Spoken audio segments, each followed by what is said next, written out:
The first part deals with Du Bois's early life prior to his attending Fisk University and Harvard University. Primarily, those are newspaper articles that he wrote as a teenager. Included in that is a letter that he wrote home to his mother when he went to visit his paternal grandparents for the first time.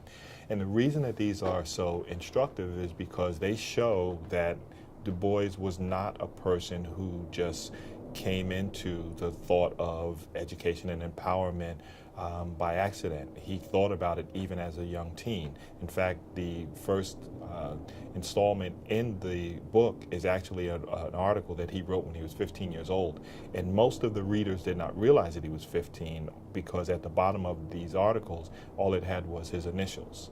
But the other thing that it actually spoke to was the fact that he lived in a town of less than 60 African Americans, but if you read those articles, you thought that the community was much more active and larger, in fact, than it really was. So this speaks to Du Bois's transformative power as a speaker at a very young age. The second part starts with Du Bois when he is applying to go to Europe to study, and it concludes at the end of his most influential period, 1903 through 1904. Du Bois applied for a fellowship for European study, primarily as a challenge because he had read an article in which former President Rutherford B. Hayes indicated that he was unable to find African Americans who were qualified for European study. So Du Bois wrote a letter and said, I'm qualified, and I know you only want 3 references, but here I'll give you 9. And I know that you want people who have studied this, but I've got 2 bachelor's and a master's degree, and I'm actually working on a doctorate, so if you want to send me to Europe, I'm willing to go.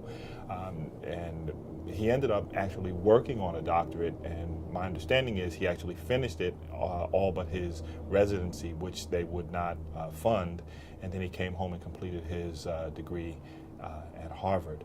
Now, the rest of that section actually deals with sections from Souls of Black Folk, his most famous anthology, as well as The Talented 10, Training of the Negro for Social Power, and his credo, which rather succinctly and somewhat incompletely outlines his beliefs, his political and educational philosophies. The third part deals with writings from 1914 until 1948. That's a rather long period of time, but that was something where Du Bois talked about the fact that he walked away from education for a little while. In point of fact, he really did not.